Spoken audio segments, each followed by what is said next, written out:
কখনো নিজের বেস্ট ফ্রেন্ডকে ভালোবেসেছেন? বেস্ট ফ্রেন্ডকে ভালোবাসা এক প্রকার অন্যায়।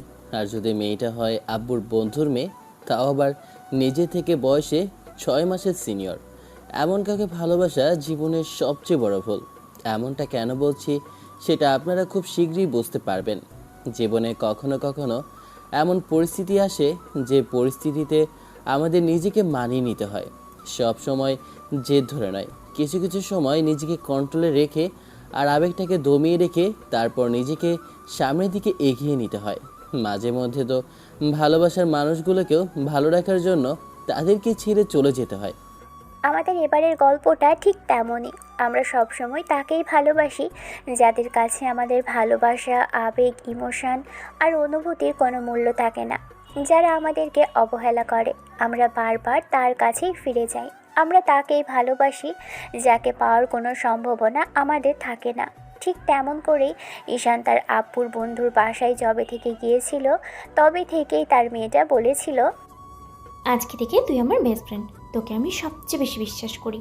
তোকে আমি সব সময় আমার পাশে চাই। তুই এটা ভাবিস না যে তোর পাশে কেউ নেই। যদি কেউ নাও থাকে তাহলে আমি তোর পাশে আছি সব সময়ের জন্য। সেদিন এসে পাশে থাকাটা যে বেশি দিনের জন্য ছিল না, ঈশান সেটা বুঝতে পারেনি। কারণ বছর 2 বাদেই যখন ঈশান দুজনে কলেজে পা রেখেছিল, তখনই মেয়েটার চাল চলন, হাব ভাব কেমন পরিবর্তন হতে শুরু করেছিল। খুব কাছে থেকে যাকে বিশ্বাস করেছিল, বেস্ট ফ্রেন্ড বলেছিল, তার থেকে বেশি ভালো আর কাকে বাঁচতে পারত? ঈশান মেয়েটাকে নিজের থেকেও বেশি ভালোবেসেছিল। আর এর পিছনে সবচেয়ে বড় কারণ ছিল আব্বু আম্মু চলে যাওয়াটা। এত বড় বিজনেস আর এত টাকা পয়সা, আর একমাত্র ছেলেকে একদম অনাথ করে দিয়ে দুজনেই না ফেরার দেশে পাড়ি জমিয়েছিল। একটা ট্রেন দুর্ঘটনায় সেদিন আব্বু আম্মুকে ঈশান হারিয়েছিল। প্রথমে তো বিশ্বাস করতেই পারেনি যে আব্বু আম্মু আর নেই, কিন্তু ভাগ্যের নির্মম পরিহাস, এত হাসি খুশি পরিবারটা এক মুহূর্তেই শেষ হয়ে গেল। ভালোবাসা, আবেগ, ইমোশন আর অনুভূতি থাকার পরেও সেদিন এগুলো কোনো কাজেই আসেনি। কারণ যারা আপনাকে ছেড়ে চলে যাবে, তারা এসব নিয়ে ভাবার মতো কিংবা এসব অনুভূতি প্রকাশ করার মতো কোনো সুযোগই পাবে না। আব্বু আম্মুর সময়টা হয়তো শেষ হয়ে এসেছিল, তাই ঈশানের ওদেরকে হারাতে হয়েছে। আব্বু আম্মুর মৃত্যুর পর ঈশান অনেকটাই ভেঙে পড়েছিল, ডিপ্রেশনের মধ্যে পড়ে গিয়েছিল। তারপরই ওর আব্বুর বন্ধু অর্থাৎ তার বেস্ট ফ্রেন্ড ওকে নিজেদের বাসায় নিয়ে আসে। প্রথমে লোকটা হয়তো ভেবেছিল যে ঈশান একা থাকবে, একা থাকলে ছেলেটার আরও সমস্যা হবে, সেজন্যই একমাত্র বেস্ট ফ্রেন্ডের ছেলেকে সে নিজের বাসায় নিয়ে এসেছিল। তারপর থেকেই লোকটার পাশাতেই ছিল ঈশান। আব্বু আম্মুর ভালোবাসাটা লোকটা কখনোই ওকে বুঝতে দেয়নি। আর ওনার ওয়াইফ একদম চমৎকার একজন মানুষ। সে কখনোই ঈশান ভাবতেও দেয়নি ছেলেটা একা। সব সময় মায়ের মতো করে ভালোবেসে আগলে রেখেছে। সেদিন থেকেই ঈশান এ বাড়িতে আছে। অবশ্য ঈশানের প্রাপ্ত বয়স হলে ওরা আব্বুর বলেছে ব্যবসার সম্পূর্ণ কার্যক্রম আর প্রপার্টিগুলো ওকে বুঝিয়ে দিবে। ঈশান বলেছে যতদিন চায় উনি রাখতে পারে। এত বড় একটা বাজে পরিস্থিতির মুখে থেকে ওকে টেনে তোলার চেষ্টা করেছে ভদ্রলোক, তাই ঈশান তাকে অনেক বেশি বিশ্বাস করে। অন্যদিকে ভদ্রলোকের মেয়ে ওকে বেস্ট ফ্রেন্ড করেছিল। সেদিনে সেই বলা কথাগুলো যে 2টা বছরের মধ্যে পাল্টে যাবে, সেটা ঈশান ভাবতে পারেনি। মেয়েটার কাছে থেকে খেয়াল করেছিল সবটা ঈশান, আর ততবারই মেয়েটার প্রেমে পড়তে বাধ্য হয়েছিল। মনের অজান্তেই যখন মেয়েটাকে ভালোবেসেছিল, তখন বুঝতে পারার পর মেয়েটাকে বলার কোনো সাহসটা আর হয়নি। এসব জানার পর যদি জুমাইরা ওকে ভুল বুঝে, সেজন্যই ঈশান ওকে কখনো বলতেও পারেনি। সেদিন ঈশান যখন জুমাইরার সাথে কলেজে আসলো, মেয়েটাকে কেমন যেন হাসি খুশি দেখাচ্ছিল। ঈশান ঘুণাক্ষরেও বিষয়টা বুঝতে পারেনি যতক্ষণ অবধি সুমাইরাকে অন্য একটা ছেলের সাথে দেখেনি। ছেলেটাকে দেখে অনেক হ্যান্ডসাম আর স্মার্ট বলে মনে হয়, কিন্তু বাস্তবে যারা হ্যান্ডসাম স্মার্ট হয়, তাদের চরিত্র, স্বভাব এগুলো খুব বেশি একটা ভালো হয় না। ঈশান আগে থেকেই জানতো এরকম কিছু হতে পারে। তারপর কয়েকটা দিন পর থেকে তেমনটাই মনে হচ্ছিল। ও শিওর হবার জন্য সেদিন বাসায় যাওয়ার পথে মেয়েটাকে জিজ্ঞেস করেছিল, ব্যাপার কি বলো তো? তোমাকে দেখছি কয়েকদিন যাবৎ খুব বেশি খুশি, তারপর কেমন আনমনে থাকো। না, কি কারণ থাকবে? তাছাড়া মানুষ কি হাসি খুশি থাকতে পারে না? তুমি তো বলো আমি নাকি হাসলে ভালো লাগে। আর কোনো কারণ নেই, এই জন্যই হাসি খুশি থাকার চেষ্টা করছি। আমার কিন্তু তা মনে হয় না। আমার মনে হয় অন্য কোনো কারণ আছে।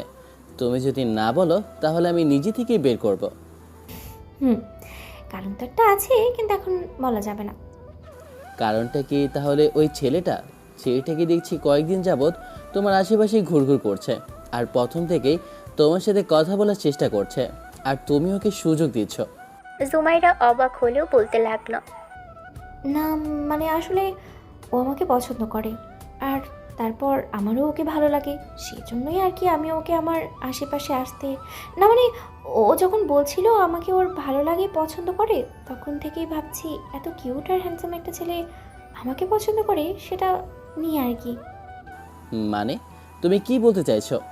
বলতে চাইছি আমি ওকে পছন্দ করি, আর ওকে আমার ভালো লাগে, সেজন্যই আমি ভেবেছি যে ওকে অ্যাকসেপ্ট করে নেব আর ওর সাথে রিলেশনটা কন্টিনিউ করব। তোমার বোঝার ভুল হচ্ছে। যাদের দেখতে ইনোসেন্ট হয় আর এত ভালো দেখতে মনে হয় তারা মন থেকে ভালো হয় না। আর আমি যদি ভুল না করি তাহলে ও আরও কয়েকটা মেয়ের সাথে সম্পর্ক আছে, আর ওকে দেখে তেমনটাই মনে হয়েছে। তুমি যদি চাও আমি খোঁজখবর নিয়ে। থাক, তার আর দরকার নেই। আমার বয়ফ্রেন্ড সম্পর্কে আরও কোনো বাজে কথা বলবে না তুমি। হুম, তোমাকে আমি সেই রাইট দেইনি যে তুমি ওর সম্পর্কে এসব বাজে বাজে কথা বলবে। প্রপোজাল তো অ্যাকসেপ্ট করেনি, এখনই বয়ফ্রেন্ড হয়ে গেল। আমি ভেবে নিয়েছি রাফিনের ওই প্রপোজালটা অ্যাকসেপ্ট করে নেব, আর ওকে আমার পছন্দ, তাই আমি ভেবে চিন্তেই সিদ্ধান্ত নিয়েছি। এর মাঝখানে আমি তৃতীয় কোনো ব্যক্তিকে আশা করছি না। তৃতীয় ব্যক্তি বলতে তুমি আমাকে বোঝাতে চাইছো, তাই না? তুমি ভাবছো আমি তোমাকে বারণ করব, তোমাকে কিংবা আটকে রাখবো, সেটাই তো? আমি সেটা বলিনি, কিন্তু আমি চাইছি না তুমি আমার ফ্রেন্ড হিসেবে এরকম কিছু করো। তাহলে তোমার যা ইচ্ছা তুমি করতে পারো, আমার বারণ থাকবে আমি একটু চেষ্টা করি ওর সম্পর্কে জানার, তারপরও সম্পূর্ণ ডিটেলসে জানার পর তুমি না হয় এইসব বিষয় সিদ্ধান্ত নিয়ে। কিন্তু তার আগে এইটুকু রিকোয়েস্ট, ওর আশেপাশেও যেও না। আমি তো এত কিছু ভাবতে চাই না, আর তোমাকে বলছি না ওর ক্যারেক্টার সার্টিফিকেট দেবে না। তোমাকে যেটা বারণ করেছি তুমি সেটা করবে না। জুমাইরার এরকম দ্বারা কর্কশ কণ্ঠ আর বিরূপ প্রতিক্রিয়া দেখে ঈশানের মনে হয়েছিল ও কোথা থেকে এসেছে। মেয়েদের এত এত রূপ ও সহ্য করবে কি করে সেটাই ভেবে পাচ্ছে না। কাল অবধি মেয়েটা ঠিকই ছিল, কিন্তু আজ একটা লম্পটের প্রেমে পড়ে কিনা এরকম কথা বলছে। সেদিনের পর যখন ঈশান জুমাইরার সাথে কথা বলতে চাইলেও ও কথা বলতো না, দূরে থাকাতো, উল্টো ওকে এড়িয়ে যেত। পরদিন সকালে যখন ঈশান ঘুম থেকে উঠল, দেখল জুমাইরা বাসাতে নেই। তখন ঈশান আন্টিকে বিষয়টা জিজ্ঞেস করলে উনি বললেন, কেন তুমি জানো না? জুমাইয়া বলল আজকে নাকি কি ইম্পর্টেন্ট ক্লাস আছে, সেজন্য তাড়াহুড়া করে চলে গেল। কিন্তু আমাকে একটাবার বললো না যে আজকে ইম্পর্টেন্ট ক্লাস আছে? যদি বলতো তাহলে না হয় একসাথে যেতাম। আরে এসব নিয়ে টেনশন করো না, কলেজে গিয়ে তো দুজনের দেখা হচ্ছেই। আর তুমি খেয়ে নাও, খেয়ে নিয়ে আস্তে ধীরে বের হও, তাড়াহুড়ো করার কিছু নেই। ঈশানের আর কিছুই ভালো লাগছিল না। কোনো রকমে কিছু মুখে দিয়ে একটা রিক্সা করে কলেজে চলে আসলো। তারপর মেয়েটাকে হন্যে হয়ে খুঁজতে লাগলো, কিন্তু না, কোথাও খুঁজে পেল না। শেষে কলেজের পিছন দিকটায় গিয়ে দেখলো জুমাইরা ওই ছেলেটার হাত ধরে বসে আছে। এমন কিছু দেখে ঈশানের বুকের ভিতরটা দুমড়ে মুচড়ে গেল। এমন কিছু দেখার পর মনে হচ্ছিল এর থেকে কষ্টের আর কিছুই হতে পারে না। এই মুহূর্তে মনে হচ্ছিল এদের কাছে গিয়ে ছেলেটার হাত থেকে ওকে ছাড়িয়ে নিয়ে বুকের মাঝে জড়িয়ে ধরে একটু বলতে ওকে ঠিক কতটুকু ভালোবাসে।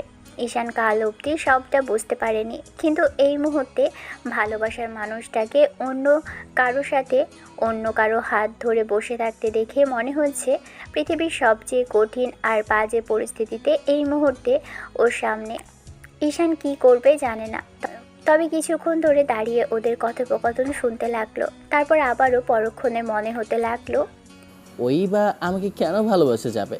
আমার মতো একটা এতিম ছেলেকে ভালোবাসা কার পক্ষেই বা সম্ভব? ওই বা আমাকে কেন ভালোবাসা যাবে? আমার মতো একটা এতিম ছেলেকে ভালোবাসা কারো পক্ষেই সম্ভব না। আমার আছেই বা কি? আমি ওদের বাড়িতে আসিতা, আমার কি যোগ্যতা আছে ওকে ভালোবাসার? জুমাইরা ঠিকই বলেছেন, ওদের মাঝে আমি তৃতীয় ব্যক্তি। আমাকে কি দরকার আছে ওদের ভেতরে তৃতীয় পার্সেন্ট হবার। তবে এমন কিছু হবার পর থেকে খুব বেশি খারাপ লাগছে। জানি না আজকের পর থেকে আর ওর সাথে নিজেকে সামলে নিতে পারবো কিনা, কিন্তু এই ছেলেটার সাথে দেখলে নিজেকে সামলে রাখাটা খুব কষ্টকর হবে। ঈশান সেদিনে ক্লাস করেনি। সেদিন ক্যান্টিনে বসে কলেজে সারাটা সময় কাটিয়েছে। তারপর একটা সময় যখন কলেজ থেকে বেরোলো, দেখলো জুমাইরা কোথাও যাচ্ছে। ঈশান ওদের পিছন থেকে এসে দেখেছে ওরা একটা রিক্সা করে কোথায় যেন গেল। সারাটা দিন জুমাইরা আর বাসায় ফেরেনি। সন্ধ্যার মুখে যখন বাসায় ফিরলো, দেখলো ঈশান ডাইনিংয়ে বসে নাস্তা খাচ্ছে। মেয়েটা ওকে দেখেও রুমের দিকে চলে গেল। ঈশান ওর দিকে একবার আর চোখে তাকিয়ে থেকে তারপর রুমে চলে গেল। এমন করেই পুরো 7টা দিন কেটেছে। আর এই 7টা দিনে জুমাইরার অনেক বেশি পরিবর্তন হয়ে গেছে। এখন ঈশানের সাথে কথা পর্যন্ত বলতে চায় না। তাতেই ছেলেটা বুঝতে পেরেছে ওকে এখন মেয়েটা বোঝা মনে করে। নিজের বেস্ট ফ্রেন্ডে বলেছিল সে বেস্ট ফ্রেন্ডের সময় সীমাটা মেয়েটার কাছে হয়তো পার হয়ে গেছে। মানুষটা আপনার কাছে ততক্ষণ পর্যন্ত স্পেশাল যতক্ষণ পর্যন্ত বেস্ট ফ্রেন্ড, যতক্ষণ পর্যন্ত না লাইফে কোনো গার্লফ্রেন্ড বা বয়ফ্রেন্ড আসবে ঠিক ততক্ষণ। জুমাইরার কাছেও হয়তো ঠিক তেমনটাই হয়েছে। লাইফে নতুন কেউ এসেছে, তাই ঈশানের এখন আর কোনো প্রয়োজন নেই। বিষয়টা ভেবে দীর্ঘ নিঃশ্বাস ফেলল ছেলেটা। সেদিন যখন একাই বাসা থেকে বের হচ্ছিল, তখনই জুমাইরা এসে বলতে লাগলো, কি হলো, আমাকে একা রেখে চলে যাচ্ছ? ঈশান মেয়েটার দিকে একবার আর চোখে তাকিয়ে তারপর বলতে লাগলো, গত 7 দিনে তো আমার সাথে যাবার প্রয়োজন হয়নি, তাহলে আজকে কেন হচ্ছে? আর তোমার তো এখন আর আমার সাথে যাওয়ার কোনো প্রয়োজনই হবে না, কারণ তোমার কারোর সাথে যাওয়ার মতো কেউ এসে গেছে। তাই আমার মতো একটা ছেলের সাথে গিয়েই বা কী করবে? ঈশানের কথাতে জুমাইরা বিরক্তি নিয়ে তাকালো। তখনই একটা রিকশা এসে দাঁড়ালো সামনে। মেয়েটা উঠে বসলো। সারাটা রাস্তায় মেয়েটার সাথে কোনো প্রকার কথা বলেনি ঈশান। তবে জুমাইরা নিজে থেকে কথা বলেছে, হাজারটা কথা বলেছে রাফির নামে ছেলেটা, অর্থাৎ ওর ওই তথাকথিত সেই বয়ফ্রেন্ডকে নিয়ে। ঈশান সেদিন কলেজে ক্লাসগুলো করছিল। এরই মাঝে ওর একটা ফ্রেন্ড ওকে ক্যান্টিনে ডাকলো। অবশ্য উপরের নিচের কয়েকটা ইয়ারের ছেলের সাথে ওর খুব ভালো সম্পর্ক, কিন্তু জুমাইরার সাথে থাকলে ওদের সাথে তেমন করে সময় দেওয়ার সুযোগ হয় না। কিন্তু কয়েকটা দিন যাবৎ ওদের সাথে আড্ডা আর ক্লাসের সময় বসা হয়, কিন্তু মেয়েটা একটাবারও ওকে কখনো জিজ্ঞেস করেনি যে ওকে রেখে অন্য কারোর সাথে মেলামেশাটা কেন করছে আজকাল। আসলে জুমাইরা বলেছিল ওকে ছাড়া অন্য কারোর সাথে কথা না বলে, কিন্তু আজকেই সে মেয়েটি পাল্টে গেছে।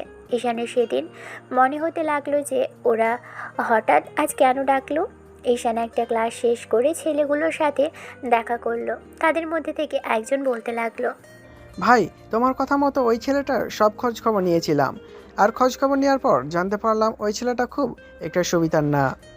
জুমাইরার সাথে হয়তো কোনো লোভের কিংবা বাজে কিছু করার জন্য রিলেশন গিয়েছে। এর আগে ওর কয়েকটা মেয়ের সাথে খুব বাজেভাবে ইনভলভ হওয়া দেখেছি, আর মেয়েগুলো অবস্থা বাজে করে ছেড়ে দিয়েছে ওদের সাথে। আমি বুঝে গেছি ও কী করতে চায়। এত সুন্দর আর মায়াবী চেহারা যার হয়, সে নিশ্চয়ই ফ্রড ছাড়া আর অন্য কিছু না। বুঝতে যখন পারছো তখনই ওকে একটু সাবধান করে দিও। জানি এই মুহূর্তে ওর সাবধান হবেও না, আর কারো কথা কখনো বিশ্বাস করবে না, তাই তারপরও ওকে সাবধান করাটা আমার দায়িত্ব, আমি ওকে সাবধান করব। সেদিন ঈশান বাসায় আসলো। মেয়েটা আজকাল ঈশানের সাথে কলেজ থেকে বাসায় ফিরে না। এ বিষয়টা আবার সুমাইরার আম্মু বেশ কয়েকটা দিন থেকে লক্ষ্য করেছে, কারণ মেয়েটা আজকাল একাই বাসা থেকে বেরিয়ে যায়, আবার ঈশানের সাথে বাসায় ফিরে না, আর উল্টো সন্ধ্যার মুখে একদম বাসায় ফিরে। তারপর আবারও জিজ্ঞেস করলে তেমন কিছু বলে না। ঈশান প্রতিদিনের মতো আজকেও বাসায় ফিরতেই জুমাইরার আম্মু ওকে বারবার বিষয়টা জিজ্ঞেস করতে লাগলো। ঈশান আজকে আর উপায় না পেয়ে সবটা বলে দিল। সব কিছু জানার পর মহিলা কেমন রেগে গেলেন। তখন ঈশান বলতে লাগলো, আন্টি, দয়া করে এইসব কথা আঙ্কেলকে বলবেন না। এইসব জানতে পারলে অনেক বেশি কষ্ট পাবে আঙ্কেল। তাছাড়া আমি চেষ্টা করেছিলাম ওকে সাবধান করার, কিন্তু ও আমার কথা শোনেনি। আমি বা কতদূর কী করতে পারি বলেন? ও আমার সাথে এখন কথাই বলতে চায় না, সব সময় নিজে থেকে দূরে থাকার চেষ্টা করে। হয়তো ছেলেটা ওকে বলেছে আমার থেকে দূরে থাকতে, তাতে আমার কোনো আফসোস নেই। তবে আমি শুধু এইটুকুই ভয় পাচ্ছি যে ও নিজের কোনো ক্ষতি না করে ফেলে। রাতে জুমাইরার আব্বুকে আম্মু বিষয়টা বলল। সব শোনার পর ভদ্রলোক অবাক হয়ে গেলেন। উনি ভেবে রেখেছিলেন যে একরকম আর হলো আরেক রকম। রাতে আব্বু মেয়েকে ডেকে অনেকবার বিষয়টি জিজ্ঞেস করলে তখন বলেনি। তখন উনি মেয়েকে কষিয়ে একটা থাপড় বসিয়েছেন আর রাগের মাথায় বলেছিলেন, আমি তোমাকে পড়ালেখা করার জন্য আর ভালো মানুষ হয়ে ওঠার জন্য কলেজে পাঠিয়েছিলাম, আর তুমি সেখানে গিয়ে প্রেম করছো। তোমাকে আমি বলে রেখেছি না যে আমার বন্ধুর ছেলের সাথে তোমার আগে থাকতেই আমি বিয়ের কথাটা বলে রেখেছি, আর তুমি কি না সেখানে অন্য কারোর সাথে সম্পর্কে জড়াচ্ছ। আব্বু, আমি ওকে ভালোবাসি আর ওর সাথেই সারা জীবন কাটাতে চাই। সেই জন্যই ওকে কথা দিয়ে রেখেছি। তুমি ওর মাঝে ঝামেলা করো না তো। আর সবচেয়ে বড় বিষয় হচ্ছে, তোমার ওই বন্ধুর ছেলেকে আমি পছন্দ করি না। ওকে ভালোবাসা আমার পক্ষে সম্ভব না। যাকে আমি পছন্দ করি, ভালোবাসি, তাকে ছাড়া অন্য কাউকে ভালোবাসা আমার পক্ষে সম্ভব না। প্লিজ আব্বু, এসবের মধ্যে তুমি বাধা দিও না। শুনেছো সাহেলা, তোমার মেয়ে কেমন কথা বলতে শিখে গেছে। কালকে সেই মেয়েটা আজকে আব্বুর উপর দিয়ে বড় বড় কথা বলছে। একটা বাজে ছেলের সাথে রিলেশনে জড়িয়েছে, এখন আবার আমাকে বলছে আমি নাকি ওদের মাঝে দ্বিতীয় ব্যক্তি। এরকম কথা শোনার থেকে তো আমি এসব না জানলেও ভালো হতো। এসব কথা তোমাদেরকে বলেছে, ঈশান বলেছে তো? একটা বাইরের ছেলে কিনা তোমাদের এসব কথা বললো আর তোমরা এটা বিশ্বাস করে নিলে। আরে ও তোমাদের ভুল বোঝানোর জন্য এসব বলতেই পারে। তাহলে তোমরা কেন বিশ্বাস করলে? নিজের মেয়ে থেকে কি তোমাদের কাছে বাইরের ছেলের কথাটা বেশি বিশ্বাস হয়? ও তো তোমাদের বানিয়ে বানিয়ে বলতেও পারে। ও আমার সাথে সম্পর্কে জড়ানোর জন্য কিংবা আমাকে প্রেমে ফাঁসানোর জন্য তো এরকম কিছু বলতে পারে। কে কি কথা বলতে পারে সেটা আমি খুব ভালো করেই জানি, আর কে কতটুকু ভালো সেটা আমার বুঝতে আর বাকি নেই। তোমার থেকে ঈশানের সম্পর্কে জানতে হবে না। তুমি আজকের পর থেকে ওই ছেলেটার সাথে দেখা করা, কথা বলা এইগুলো বন্ধ করে দিবে। তোমার সম্পর্কে আমি সব খোঁজ খবর রাখবো। এরপর থেকে তুমি কোথায় যাচ্ছ, কি করছো, সব কিছু আমার জানা থাকবে। কিন্তু আজকের পর থেকে তুমি ওর সাথে মিশবে না। আর ঈশান যেটা করেছে সেটা তোমার ভালোর জন্যই করেছে। তুমি আজ না বুঝতে পারলেও পরবর্তীতে বুঝতে পারবে। জুমাইরা আপুর সাথে তর্ক করতে লাগলো। শেষে ভদ্রলোক রেগে গিয়ে মেয়েকে কষিয়ে একটা থাপড় বসায়, আর তাতেই যেন জুমাইরার রাগটা বেড়ে দ্বিগুণ হয়ে যায়। পরদিন জুমাইরা কলেজে আসে। তারপর এসে ওর বয়ফ্রেন্ডের সাথে দেখা করলো। ছেলেটাকে দেখেই জুমাইরা ওকে জড়িয়ে ধরে কাঁদো কাঁদো কণ্ঠে বলতে আরম্ভ করলো, জানো বেবি, আব্বুর কাছে ঈশান সব বলে দিয়েছে। আমি ওকে বারবার বারণ করা সত্ত্বেও তোমার সম্পর্কে সবটা বলে দিয়েছে। আরও কিছু উল্টোপাল্টা বুঝিয়েছে। আব্বু বলেছে তোমার সাথে মিলামেশা না করতে। ওর জন্যই সব কিছু হয়েছে। তুমি ওর জন্য কিছু করবে না বলো? করতে তো হবেই। ওর কত বড় সাহস তোমার সম্পর্কে এসব কথা বাসায় বলেছ। আমরা তো বিয়ে করে নিতাম, তাই না? আমার বেবিকে কষ্ট দেওয়ার সাহস ওর কি করে হয়? আমিও সেটাই দেখতে চাই। তুমি ওকে উচিত শিক্ষা দেবে। এর জন্য যদি তুমি কিছু না করো তাহলে কিন্তু আমি তোমার সাথে আর কথা বলবো না। বেবি, তুমি শুধু দেখো আমি কি করি। ওর কত বড় সাহস! ও তোমার বাড়িতে আশ্রিতা হয়ে শেষে কিনা তোমার সম্পর্কে সবাইকে বলে দেয়। পরদিন ঈশান রিক্সা করে বাসার দিকেই যাচ্ছিল। ঠিক সেই মুহূর্তে কতগুলো ছেলে এসে রিক্সাটা দাঁড় করিয়ে দেয়। ঈশান অবাক হলেও বুঝতে পারলো এরা হয়তো আগে থেকে ওকে ফলো করছিল, আর না হলে প্ল্যান করে এখানে এসেছে। ঈশান রিক্সা থেকে নেমে দাঁড়াতেই দেখলো দূরে রাফিন দাঁড়িয়ে আছে। ঈশানের বুঝতে বাকি রইল না এর পিছনে জুমাইরার হাত আছে। সেদিন ওর আম্মুর কাছে সব কিছু বলে দিয়েছিল, আর আন্টি ওর আঙ্কেলের কাছে বিষয়টা জানতে পেরেছে বলে ওর উপর রাগ করে এক প্রকার বয়ফ্রেন্ডকে পাঠিয়েছে মারার জন্য। ঈশান রিক্সা থেকে নামতেই ছেলেগুলো ওকে মারতে গেলে এরই মাঝখানে রাফিন একটা হকি স্টিক নিয়ে আসলো। তারপর ইচ্ছে মতো ওকে মারলো। একটা সময় ঈশান মাটিতে পড়ে গেল। এতগুলো ছেলে মিলে মারতে মারতে ওর অবস্থা খারাপ করে ফেলেছে। ঈশানের নাক মুখ দিয়ে রক্ত বেরোচ্ছে। রাফিন ওর পাশে বসে বলতে লাগলো, তোর কত বড় সাহস যে তুই আমাকে নিয়ে জুমাইরার সম্পর্কে আজে বাজে কথা বলিস, তারপরে আবার জুমাইরার আব্বু আম্মুকে সবটা বলে দিস।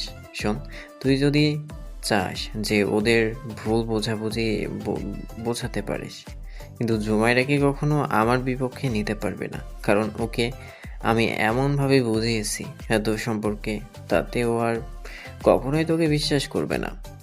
আমি জানি তুই চেষ্টা করবি আমাদের মাঝে দেওয়াল হবার, কিন্তু ও নিজে থেকে তোকে সরাবে। আর তুই কি ভাবছিস আজকের এই ঘটনার পিছনে জুমাইরা আছে?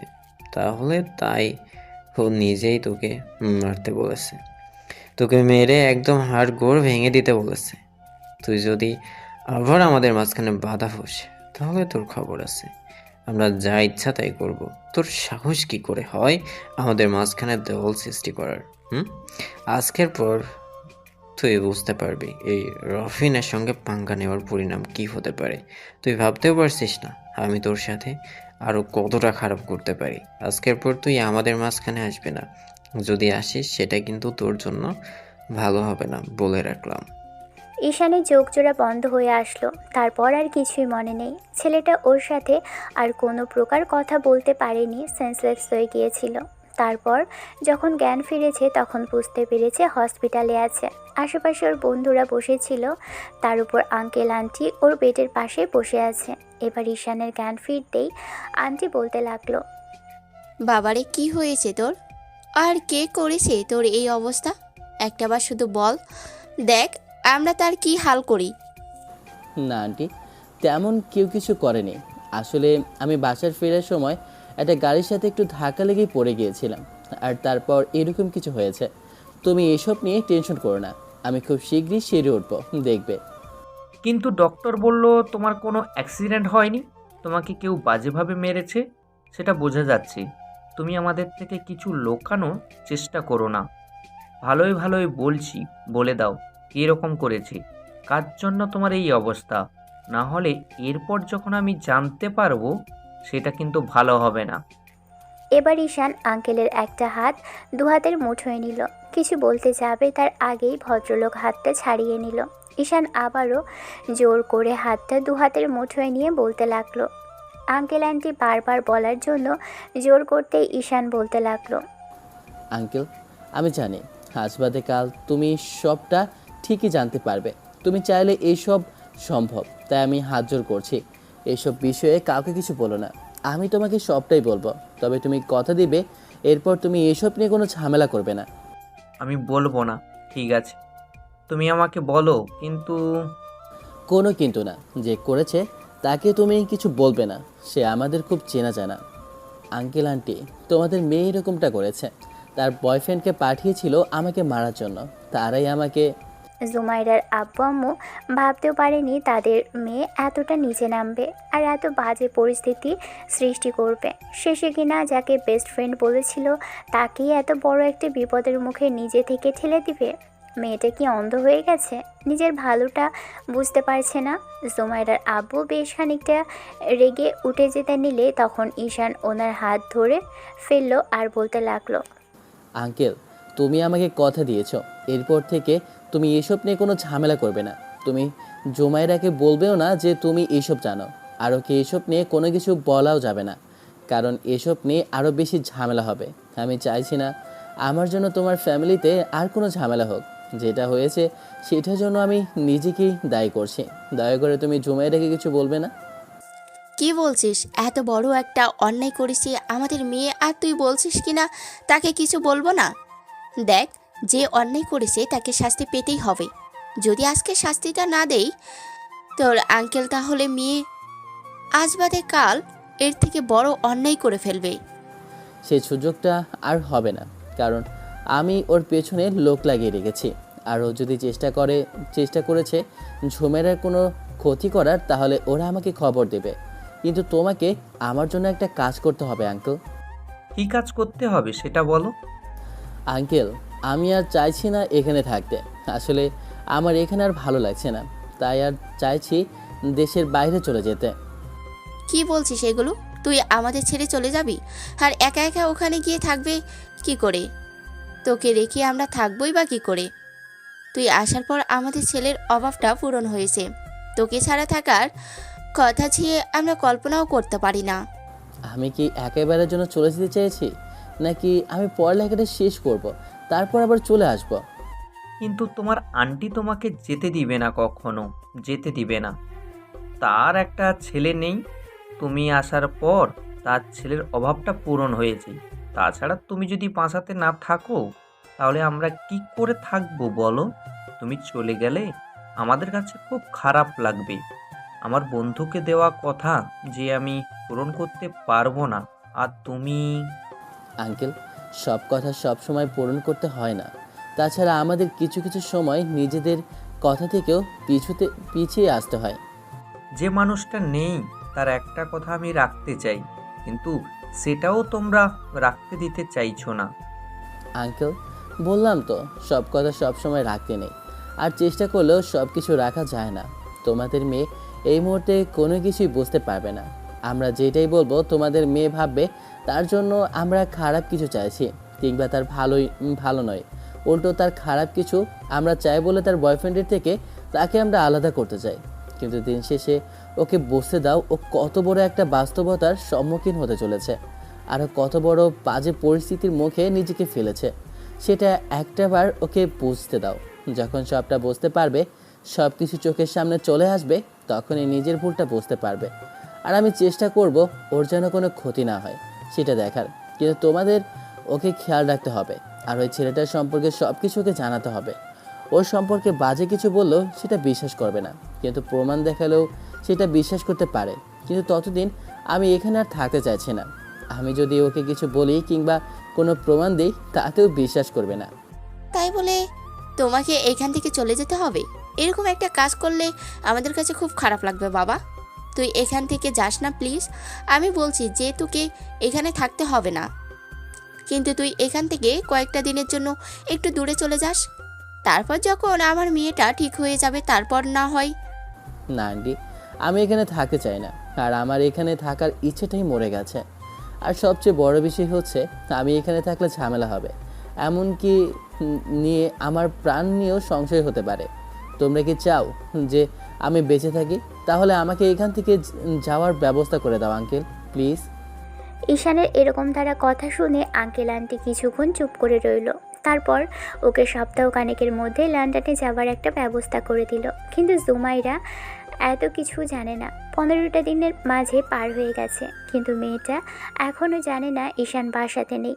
অবশ্য ওরা জানতে পেরেছে জুমাইরা দিন দিন অনেকটাই বকে যাচ্ছে, যার জন্য ওই ছেলেটার সাথে মেলামেশাটা আরও বাড়িয়ে দিয়েছে।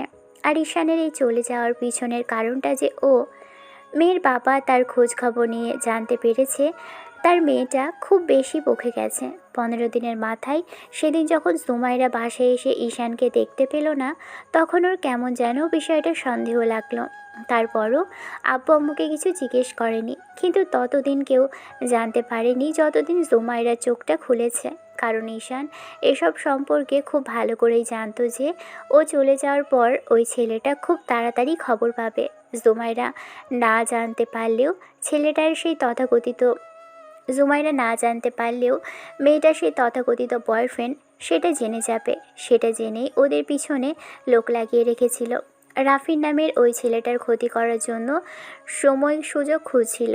প্রতিদিনের মতোই জুমাইরা কলেজের দিকে যাচ্ছিল। এরই মধ্যে আননোন নাম্বার থেকে কিছু মেসেজ আর ছবি আর SMS আসে, যা থেকে জুমাইরা বেশ খানিকটা অবাক হয়ে যায়। কারণ ছবিগুলোতে দেখা যাচ্ছে রাফিন কয়েকটা মেয়ের সাথে ঘনিষ্ঠ হয়ে আছে, আর ভিডিওগুলোতে এত বাজে কিছু ছিল যা থেকে ও বিশ্বাসই করতে পারছিল না যে রাফিন এত বাজে কাজ করতে পারে। তারপর এডিট ভেবে যখন বিষয়টা এড়িয়ে যাওয়ার চেষ্টা করে, সেদিন বাসায় আসার পর ওর মনে হতে লাগে ঈশান এসব করেছে। মেয়েটা বাসায় এসেই ওর আব্বু আম্মুকে ডাকতে লাগলো। দুজনে বাহিরে আসলে দেখে মেয়েটা অনেক বেশি রাগারাগি করছে। এরই মাঝখানে ওর আব্বু নিচে নেমে আসতেই সুমাইরা বলতে লাগলো, তোমাদের সেই বন্ধু ছেলেটা কোথায় আব্বু? ও সাহস কী করে হয় আমাদের বাসাতে থেকে আমার সাথে এত বড় একটা নেমোখারামি করার? আমি তো ওকে দেখে নিব। ওর সাহস কী করে হলো যে রাফিনের সম্পর্কে এইসব আজে বাজে ভিডিও বানানোর আর এসব আমাকে পাঠানোর? তুমি কি বলতে চাইছো? কে কি করেছে আর কে কি বলেছে?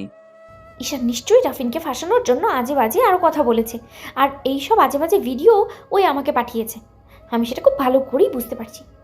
জুমাইয়া এতদিন যা করেছো সেটা আমরা সব মেনে নেব, কিন্তু আজকে যেটা বলছে সেটা কিছুতেই মেনে নেব না। তোমার সাহস কি করে হয় ওর সম্পর্কে এসব আজে বাজে কথা বলার? তোমার কাণ্ড কারখানা দেখে আমরা কিন্তু অবাক হচ্ছি। তোমরা কেন বুঝতে পারছো না যে ও রাফিনকে বাজে বানানোর জন্য এইসব আজে বাজে কথা বলছে? ওর সাহস কি করে হলো? ও ও কোথায়? ডাকো। একবার আজকে ওর অবস্থা আমি খারাপ করে ফেলবো। তুমি কি বলতে চাইছো? আমি কিছুই বুঝতে পারছি না। এসব কে করেছে সেটা আমি খুব ভালো করেই জানি। তোমাদের আর সাধু সাজতে হবে না। তোমরা যে এসব কিছুই জানো সেটা আমি খুব ভালো করেই বুঝতে পারছি। তোমরাও সব জানতে, তোমরা জেনে শুনেই এমন কিছু করতে সায় দিয়েছো, তাই না? তোমরাই বলেছিলে ওকে এসব করতে। এবার জুমাইরা আম্মু কষিয়ে ওকে একটা থাপ্পড় বসালো, সাথে সাথে মেয়েটা কিছুটা দূরে সরে গেল। এবার আম্মু বলতে আরম্ভ করলো, তোমার সাহস কি করে হয় যেন ছেলেটা এই দেশেই নেই, সেই ছেলেটা সম্পর্কে এরকম আজে বাজে কথা বলার? ছেলেটা আরও 15 দিন আগেই দেশ ছেড়ে চলে গেছে। একটাবার কি তুমি খোঁজখবর নিয়ে দেখেছো ও তোমাকে আর কতটুকু খারাপভাবে দেখে কিংবা কতটুকু ভালোভাবে দেখে? ও তো তোমাকে আরও ভালোবেসেছিল, ভালোবেসে সবসময় তোমার ভালোটাই চেয়েছিল, কিন্তু তুমি একটাবারের জন্য সেটা বুঝতে পারলে না। উল্টো একটা ফ্রড, একটা লম্পটকে ভালোবেসেছো। আর এখন যখন তোমার ওই লম্পট বয়ফ্রেন্ডের সম্পর্কে সব সত্যি বেরিয়ে আসলো, তখন তোমার মনে হচ্ছে এসব ঈশান করেছে। ঈশানের কি খেয়ে দিয়ে কাজ নেই যে তোমাকে এসব চোখে হাত দিয়ে দেখাতে হবে? তুমি যদি ভেবে থাকো এসব বিষয় করেছে, তাহলে সেটা তোমার ভুল ধারণা। কারণ ঈশান গত 15 দিন আগে পড়ালেখার জন্য লন্ডনে চলে গেছে। রিপিট, কারণ ঈশান গত 15 দিন আগে পড়ালেখার জন্য লন্ডনে চলে গেছে। ও বলে গিয়েছে এই শহরে ওর আর ভালো লাগছে না, যেখানে মানুষগুলো এতটা কঠিন। তোমার কি করে সাহস হলো ওই লম্পটটাকে দিয়ে ওকে মার খাইয়েছো? এতদিন শুধু ওর কারণেই আমরা তোমাকে কিছু বলিনি। তুমি কতটা বকে গেছো আর কতটা বাজে হয়ে গেছো সেটা আমরা খুব ভালো করেই জানি। তোমাকে এসব নিয়ে আর কিছু বলতে হবে না। তুমি যে কতটুকু ভালো আর কতটুকু খারাপ হয়েছো সেটা আমাদের খুব ভালো করে বোঝা হয়ে গেছে। তোমাকে আর এসব বিষয়ে কোনো সাপাই দিতে হবে না। কিন্তু আব্বু, ও দেশের বাইরেই বা কেন যাবে? আমি তো তোমাদের কথা কিছুই বুঝতে পারছি না। তোমরা কেন এরকম কথা বলছো? দেখো, ও সত্যি সত্যি এরকম কিছু করেছে তাই। চুপ, একদম চুপ। আর একটা বাজে কথা বলবে না ওর সম্পর্কে। ঈশান চলে গেছে এখান থেকে, ওর কি ঠেকা পড়েছে তোমাকে এইসব চোখে আঙ্গুল দিয়ে দেখাতে? তুমি যেটা করেছো সেটা সত্যিই বলেছিল, কিন্তু তুমি বুঝতে পারোনি, সেটা তোমার ব্যর্থতা। কিন্তু আজকে যখন বুঝতে পারছো তখন তুমি আবার ওকে দোষারোপ করছো। তুমি আসলে একটা অন্ধ মেয়ে, নিজের ভালোবাসাটা চিনতে পারলে না। যে তোমাকে এত কাছ থেকে ভালোবাসলো তার ভালোবাসাটা বোঝার চেষ্টাও করলে না। উল্টো আরও যে তোমাকে বাজেভাবে ইউজ করতে চাইলো তার কাছেই তুমি বারবার ফিরে গেলে। এখন তো তুমি বলবে যে আমাদের কেউও ভুল বুঝিয়েছে। তোমার সাহস দেখে আমি অবাক হয়ে যাচ্ছি। তোমার যা ইচ্ছে তুমি তাই করো, কিন্তু নিজের কোনো ক্ষতি করে দিলে সেটা তোমার জন্য খুব খারাপ হবে। জুমাইরা সেদিন সারাটা দিন ভাবলো, কিন্তু কোনো কিছুতেই যেন ওর মন বসাতে পারছিল না। পরদিন মেয়েটার রাফিনের খোঁজ খবর নেওয়ার জন্য ওর একটা বান্ধবীর কাছে বিষয়টা জানালো। সব কিছু জেনে ওরা খোঁজ খবর নিয়ে আর রাফিনের সম্পর্কে জানার পর বুঝতে পারলো ছেলেটা সত্যিই ঠিক এতটাই খারাপ যতটা ঈশান ওকে বোঝাতে চেয়েছিল, কিন্তু এখনও সেটা বুঝতে পারছে। জুমাইরা শেষবারের জন্য রাফিনের সাথে দেখা করার জন্য যখন ওকে একটা রেস্টুরেন্টে ডাকে, তখন ছেলেটা ওর সাথে দেখা করে। সেদিন রাফিনের হাবভাব কেমন জানি ভালো ঠিক ছিল না। জুমাইরা ওকে সরাসরি ভিডিও আর ছবিগুলো দেখায়। যখনই ছেলেটা কিছু বলতে যাবে তখনই মেয়েটা কষিয়ে ওকে 2-3টে থাপ্পড় মারে। তারপর ছেলেটার শার্টের কলার ধরে বলতে লাগে, লম্পট বদমাইশ, তোর মিষ্টি মিষ্টি কথা আর সবার সামনে ভালো চেহারা দেখে আমি ওকে ভুল বুঝেছি। সব কিছু তোর জন্য হয়েছে। তুই আসলে একটা বাজে ছেলে। তোর থেকে আমি এমন কিছু আশা করিনি, কিন্তু তুই ঈশানের সামনে আমাকে ছোট করার জন্য আর ওকে আমার কাছে ছোট করার জন্য অনেকভাবে আমার ব্রেন ওয়াশ করেছিস। তুই আসলে একটা বাজে ছেলে। তোর আমি কি হাল করব তুই শুধু একবার দেখ। তোর তোর এরকম কাজের জন্য আব্বু আম্মুকেও আমি ভুল বুঝেছি। একবার শুধু আমি এখান থেকে বের হই, তারপরে দেখ তোর কি হাল করি। তুই শুধু দেখতে থাক তোর জীবন ঠিক কী করে করে। রাফিন একটা ডেভিল হাসি দিল, তারপর জুমাইরার হাতটা শক্ত করে ধরে বলতে আরম্ভ করলো। তোমার খুব তেজ, তাই না? তোমার এই তেজটা ভাঙতে আমার বেশিক্ষণ সময় লাগবে না। তুমি কি করে এখান থেকে বের হও আমিও সেটা দেখতে চাই। ভেবেছিলাম তোমাকে ভুলিয়ে ভালিয়ে একটা ফ্ল্যাটে নিয়ে যাব, আর তারপর জোর করে কিছু একটা করার চেষ্টা করব, কিন্তু এখন দেখছি এখান থেকেই তোকে জোর করে তুলে নিয়ে যেতে হবে। তোকে সেই সুযোগটা দেওয়া যাবে না, সেটা আমি খুব ভালো করেই বুঝতে পারছি।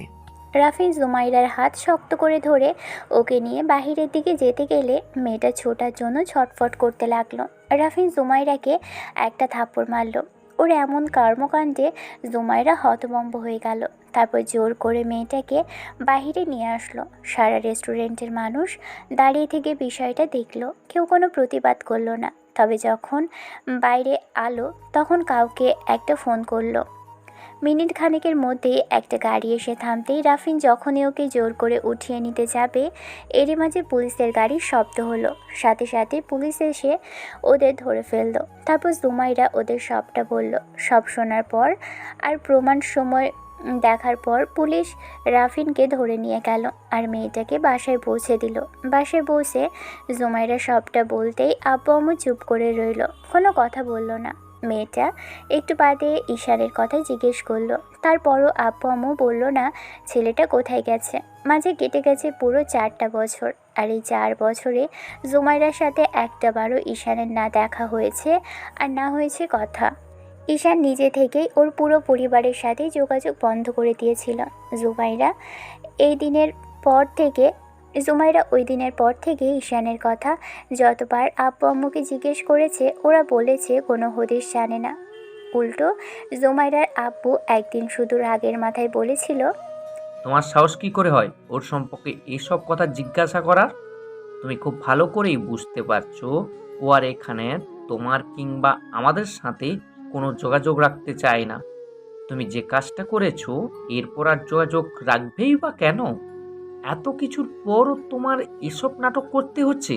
কম তো করনি ছেলেটার সাথে। শেষে ওই লম্পটটাকে দিয়ে মার খাইয়েছো। তোমার ভালো করতে গিয়ে শেষে তোমার কাছেই ও খারাপ হতে হয়েছে। তুমি তো একটাবার ওর সম্পর্কে জানার চেষ্টা করতে পারতে, তাও করলে না। ওর সাথে তোমার আব্বু তোমার বিয়ের কথাটা অনেক আগে থেকে ঈশানের আব্বুর সাথে বলে রেখেছিল।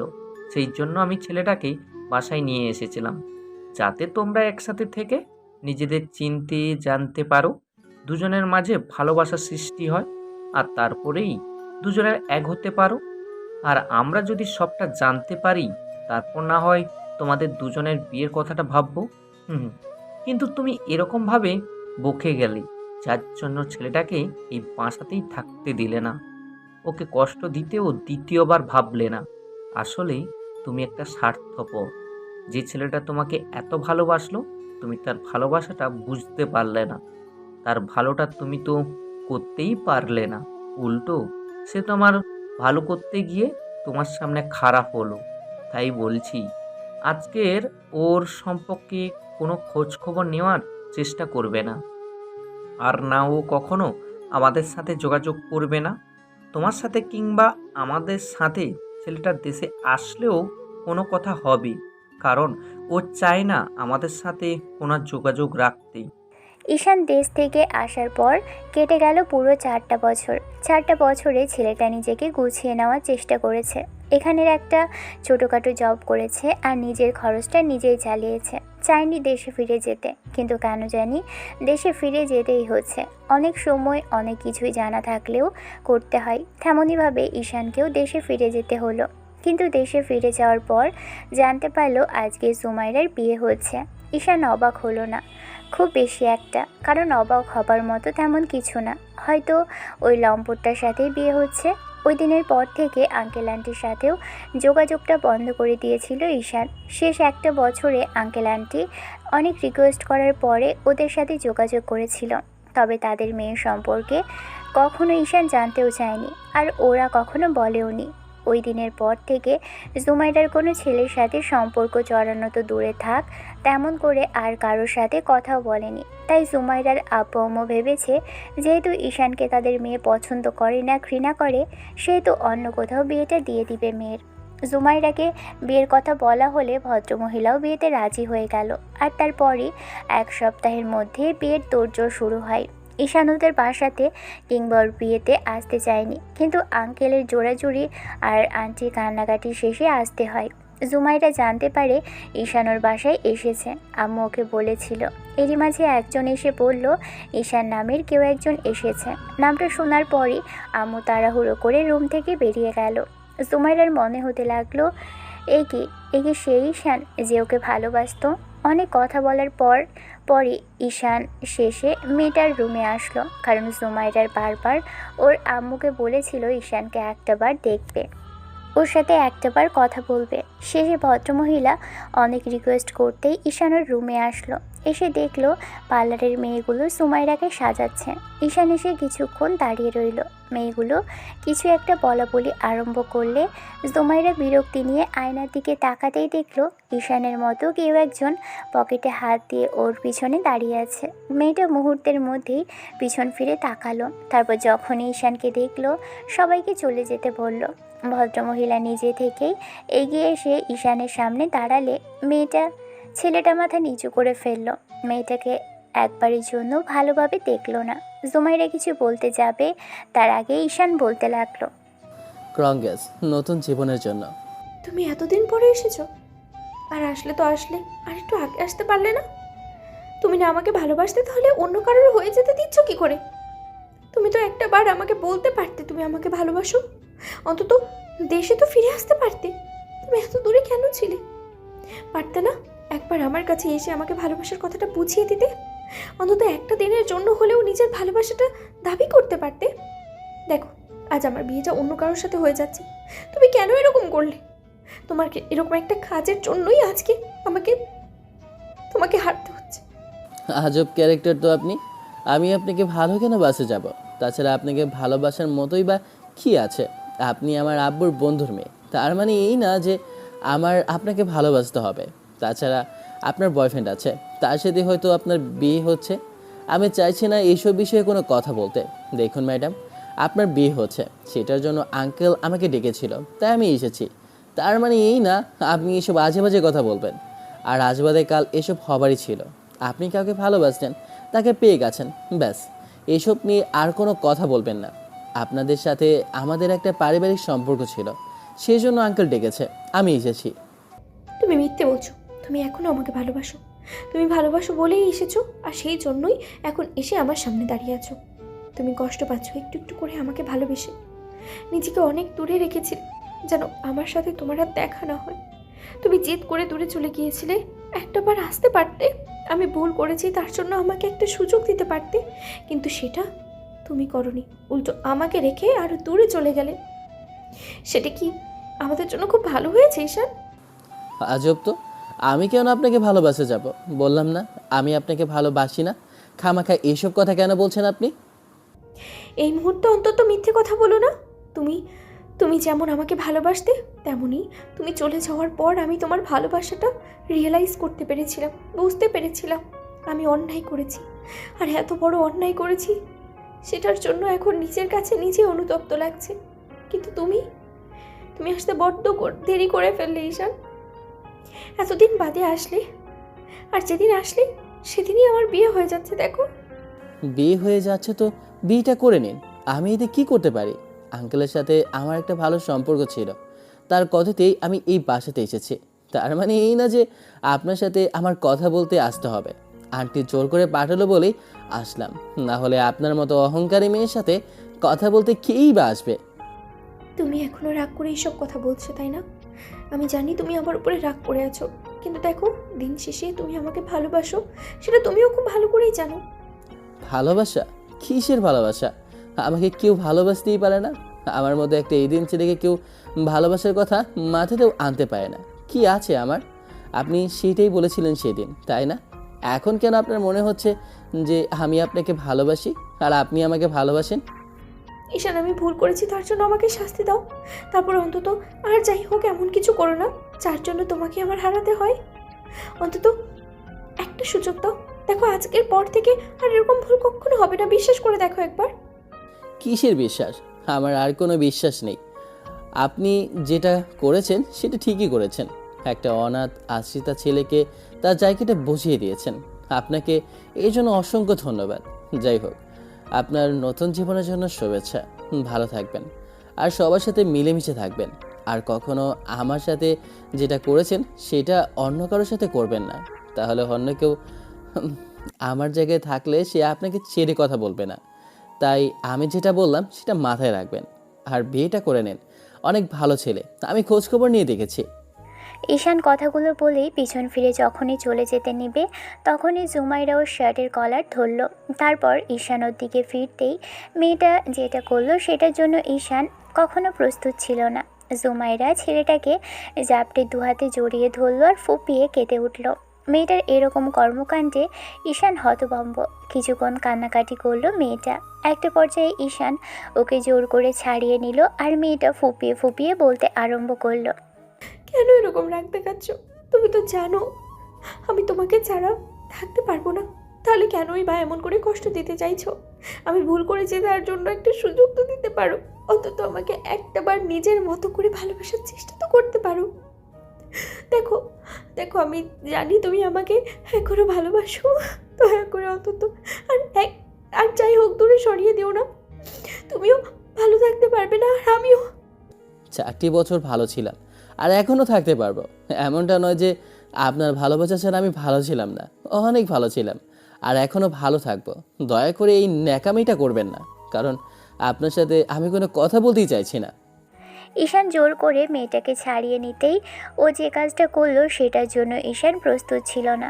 জুমাইরা ঈশানের পায়ের কাছে বসে পড়ল মেয়েটা। তারপর ঈশান যখনই চলে যেতে নিবে তখন শক্ত করে ওর পা দুটো জড়িয়ে ধরে ফুপিয়ে কেঁদে উঠল। ঈশান অবাক চোখে কিছুক্ষণ তাকিয়ে রইল। তারপর ওকে রিকোয়েস্ট করতে লাগলো বিয়েটা করে নেওয়ার জন্য। এরই মাঝে আঙ্কেল আর আন্টি রুমে আসলে ঈশান ওদের দিকে কিছুক্ষণ তাকিয়ে রইল আর বলতে লাগলো, আঙ্কেল আন্টি, তোমরা কি পাগল হয়ে গেছো নাকি তোমাদের মাথা খারাপ হয়ে গেছে? এসব কথা কখনো বলবে না। দেখো, তোমাদের সাথে আমার কখনোই যায় না। তোমরা এত বড় লোক আর তোমার মেয়ে এত সুন্দরী, তাকে বিয়ে করাটা আমার পক্ষে মানায় না। আর যে মেয়ে নিজের স্বার্থের জন্য এত কিছু করতে পারে তাকে বিয়ে করলে 2 দিন বাদে আমাকে খুন করতে দ্বিতীয়বার ভাববে না, সেটা আমি খুব ভালো করেই জানি। ঈশান, এমন করে বলো না প্লিজ। আমি আর কখনো এরকম কিছু করব না। বললাম তো আমি ভুল করেছি, তার জন্য একটাবার আমাকে সুযোগ দাও। আমি অন্যায় করেছি, তার জন্য আমাকে একটাবার মাফ করে দেওয়া যায় না বলো? তুমি তো জানো আমি শুধু নিজের মতো করে ভেবে গিয়েছি। একটাবার আমাকে সেই সুযোগটা দিতে পারো। আমি ভুল করেছি ঈশান। ঈশানের পাগুলো জড়িয়ে ধরে সুমাইরা কান্নাকাটি করতে লাগলো। একটা পর্যায়ে ওর আব্বু আম্মু যখন বারবার রিকোয়েস্ট করতে লাগলো শেষে উপায় না পেয়ে বিয়েটা করতে রাজি হলো। তবে বিয়ে করার পর যেটা হবে সেটা মেয়েটাও ভাবতে পারেনি। ছেলেটা ভেবে নিয়েছে ওকে আর যাই হোক স্ত্রীর অধিকারটা দিবে না। অনেক কষ্ট পেতে হয়েছে এই 4টা বছরে ওকে। নিজের মতো করে বাঁচতে গিয়ে শেষে নিজেকে অনেক বেশি কষ্ট পেতে হয়েছে। পরিবারের হারানোর পর একটা পরিবারের সাথে অনেক ভালোভাবে মানিয়ে নেওয়ার চেষ্টা করেছিল। জুমাইরা ওকে ভালো না বাসলেও তাতে কোনো আফসোস ছিল না ঈশানের। কিন্তু সেদিন এমনভাবে ওর কলিজায় আঘাত করেছে আর সবার সামনে ওকে ছোট করেছে, যার জন্য ঈশান ভেবে নিয়েছিল বাসায় যদি আসেও কখনো আর কখনো মেয়েটার সাথে দেখা করবে না। কিন্তু আঙ্কেল আন্টির কথাতে এখানে আসতে হলো। আর আসার পর মেয়েটার এরকম পাগলামিতে ওকে বিয়ে করতে বাধ্য হবে সেটা ছেলেটাও ভাবতেও পারেনি। ঈশান বিয়ে তো শেষ করলো, কিন্তু বাসায় চলে যাবার কথা বললে শ্বশুর শাশুড়িরা যেতে দিল না। ঈশান বুঝতে পেরেছিল এখানে আসলে আঙ্কেল আন্টি হয়তো ওকে জোর করতে পারে থাকার জন্য, কিন্তু এত বেশি জোর করবে ছেলেটা ভাবতেও পারেনি। তারপরে এই জোর জবরদস্তির জন্যই বাসাতেই থেকে যেতে হলো। অবশ্য ঈশান থাকতে চায়নি। অবশ্য ভদ্রলোক অনেক আফসোস নিয়ে বলেছিলেন এখান থেকে গেলে হয়তো ওকে একা থাকতে হবে। আর সুমাইরা একা বাড়িতে থাকতে পারে না, ভয় পায় মেয়েটা, সেজন্য এখানে রেখে গিয়েছিল। আর একা থাকাটা যথেষ্ট পরিমাণে কষ্টসাধ্য। তার উপরে ওদের ছেড়ে বাড়িতে থাকবে কি করে? ওদের কোনো ছেলে মেয়ে নেই, তাই ঈশানকে জোর জবরদস্তি করে ভদ্রলোক এখানে রেখে দিয়েছিল। আঙ্কেল আন্টি জানতো ঈশান এত সহজে তাদের মেয়েকে মেনে নিবে না, আর বিয়েটা ওকে করার জন্য এক প্রকার জোর করে রাজি করানো হয়েছে। জুমাইরার সাথে কথা বলার সময় ঈশানের কথাতেই ওরা বুঝতে পেরেছিল। তারপর আর কি, রাতে কোনো রকম একটু হালকা খেয়ে রুমে আসলো। রুমটা খুব সুন্দর করে সাজানো হয়েছে। আঙ্কেল আন্টি এই অল্প সময়ের মধ্যে এত কিছুর ব্যবস্থা করে ফেলবে ঈশান ভাবতে পারেনি। রুমে দেখলো বেডের মাঝখানে জুমাইরা গুটিসুটি মেরে বসে আছে। ঈশানের উপস্থিতিতে মেয়েটা নড়ে চড়ে বসলো। ঈশান এসে কিছুক্ষণ চুপ করে থেকে তারপর রুমের দরজা বন্ধ করে দিয়ে আর ড্রিম লাইটটা জ্বালিয়ে দিয়ে এসে সামনে দাঁড়াতে মেয়েটা নেমে এসে সালাম করতে গেলে ঈশান ওকে থামিয়ে দিয়ে বলতে লাগলো, থাক, আর কিছু করতে হবে না। তুমি যে সম্মানটা এতদিন ধরে আমাকে দিয়েছো আর যে চিন্তাভাবনা আমাকে নিয়ে করেছো, তাতে আমার বোঝা হয়ে গেছে তুমি আমাকে কতটুকু সম্মান এই মুহূর্তে করতে পারো। নিজের লম্পট বয়ফ্রেন্ডের সাথে নিজের সম্মানটা ডোবাতে বসেছিলে। সেদিন বারবার করে আমি বলেছিলাম ওর থেকে দূরে থাকতে। আঙ্কেল আন্টি যে বাবা মায়ের মতো, সেই জন্যই আমি তোমার সম্মানটা বাঁচানোর জন্যই বারবার বারণ করেছিলাম, কিন্তু তুমি আমার কোনো কথাই শোনোনি। তাহলে এখন তোমার সে বয়ফ্রেন্ড কোথায় গেল? আর আজকে আমাকেই কেন বিয়ে করতে হলো? সবই তো তুমি জানো, আর সব কিছু জানার পর তো এই বিয়েটা করলে। তাছাড়া আমি ভুল করেছি, তার জন্য একটা সুযোগ দিয়েছো। দেখো, আজকের পর থেকে অনেক ভালো হয়ে যাব। তুমি যা বলবে সেটাই হবে। তোমাকে ভালোবেসে তোমার সাথে থাকার চেষ্টা করব। তুমি যা বলবে এখন থেকে সেটাই হবে, কিন্তু আর কখনো তোমাকে কোনো প্রকার কষ্ট দেব না আমি। তুমি যেটা বলবে সেটাই হবে ঈশান। কষ্ট? তুমি আমাকে কি কষ্ট দেবে? তুমি আমার থেকে যেটুকু কষ্ট পাবে এখন থেকে সেইটুকু সহ্য করে নেওয়ার জন্য তৈরি হও। তুমি ভাবতেও পারছো না তোমার সাথে ঠিক কি কি হতে যাচ্ছে। তার মানে? মানেটা তেমন কিছু না, তবে তুমি খুব ভালো করেই বুঝতে পারছো। আর যাই হোক, আমার সাথে থেকে এখন থেকে ভালো থাকতে পারবে না। আজকের পর তুমি ভালো করেই বুঝে যাবে আমি ঠিক তোমাকে কতটুকু ভালোবাসি, কিংবা তোমার উপর কতটুকু রেগে আছে। আর যাই হোক, আমার ভালোবাসাটা পাওয়ার চিন্তা করো না, কারণ সেটা অনেক আগেই মরে গেছে। তোমাকে একটা সময় ভালোবাসতাম, নিজের থেকেও বেশি ভালোবাসতাম, কিন্তু এই 4টা বছরে সে ভালোবাসাটা শেষ হয়ে গেছে। তাই আজকের পর থেকে সেটা পাওয়ার আশাটা আর করো না। ঈশানের কথাতে অসহায়ভাবে কিছুক্ষণ জুমাইরা ওর দিকে তাকিয়ে রইল। তারপর উঠে এসে ওর পায়ে হাত দিয়ে সালাম করতে গেলে ঈশান সরে গেল। মেয়েটা আবারও এগিয়ে এসে পায়ে হাত দিয়ে সালাম করলো। ঈশান সরে যেতে নিলেই জুমাইরা ঈশানের শার্টের কলার ধরে বলতে লাগলো, এবার কিন্তু বেশি বেশি হয়ে যাচ্ছে ঈশান। আমি খুব ভালো করেই বুঝতে পারছি তুমি আমার উপরে রেগে আছো। রেগে থাকো, কিন্তু তার মানে এই না যে তুমি এরকম করে আমার সাথে মিসবিহেভ করবে। দেখো, তুমি কিন্তু ভুলে যাচ্ছ আমি একটা রাগী মেয়ে। রাগ করলে আমি কি করতে পারি সেটা তোমার ধারণাতেও আছে। তারপরেও কেন এরকম করছো? ঈশান মেয়েটাকে জোর করে ছাড়িয়ে নিল। তারপর ধাক্কা মেরে জুমাইরাকে বেডে ফেলে দিল। জুমাইরা টাল সামলাতে গিয়ে ঈশানকে নিয়ে বেডে পড়ে গেল। ঈশান একটু ওর মুখের দিকে তাকিয়ে থেকে তারপর ওর উপরে উঠে গেল। মেয়েটার সাথে সাথে চোখ জোড়া বন্ধ করে নিল। ভেবেছিল ঈশান রাগ করে থাকলেও এই মুহূর্তে ওকে আদর করবে, ভালোবাসবে, কিন্তু ছেলেটা তার কিছুই করলো না। উল্টো মেয়েটার হাতগুলো বেডের সাথে চেপে ধরে কিছুক্ষণ মুখের দিকে তাকিয়ে রইল। তারপর জুমাইরার মুখের কাছে মুখটা এনে বলতে লাগলো, যদি ভেবে থাকিস এই মুহূর্তে তোর সাথে আমি ফিজিক্যাল ইন্টিমেট হব, তোকে আদর করব, তাহলে সেটা তোর ভুল ধারণা। তুই আমাকে ঠিক যতটুকু কষ্ট দিয়েছিস এই একটা বছরের, ঠিক ততটুকু কষ্ট তুই আমার থেকে পাবি। কষ্ট পেতে পেতে তুই একটা সময় বুঝতে পারবি কষ্টটা মানুষের ঠিক কোন জায়গায় হয়। আমারও ঠিক এইখানটাই হয়েছে, তোর জন্য হয়েছে। তুই যেটা করেছিস তারপরও আমার খুব বেশি যন্ত্রণা হয়েছে। ঈশানের এরকম তারা কথাতে জুমাইরা চোখ জোড়া খুলে দেখল ছেলেটা বুকের বাঁ পাশটায় হাত রেখেছে। ঈশান একটা সময় ওর উপর থেকে উঠে গিয়ে বেডে বসলো। জুমাইরা উঠে বসে শাড়ির আঁচলটা ঠিক করে নিয়ে যখনই কিছু বলতে যাবে তখন ঈশান উঠে ওয়াশরুমে চলে গেল।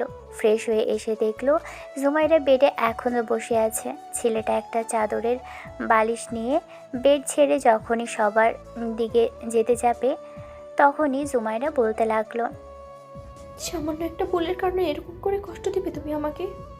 তুমি না আমায় ভালোবাসতে, তাহলে কেন এরকম কষ্ট দিচ্ছ আমায়? না, আমি তোকে কখনো ভালোবাসিনি আর না কখনো বাসবো। তোর কাছে আমি কখনো মুখ ফুটে স্বীকার করেছিলাম তোকে ভালোবাসি? সেই সুযোগটা তুমি পাওনি। ভালোবাসে সেটা বলার আগেই আমি বুঝতে যখন পারছিস তুই অন্যায় করেছিস, তাহলে এখন কেন এইসব কথা আমাকে বলতে চাচ্ছিস? তুই তো অন্যায় করেছিস, সেটা স্বীকার করেছিস। সে অন্যায়ের পাশই তো তোর করা হয়নি। এখন থেকে না হয় সেটাই কর।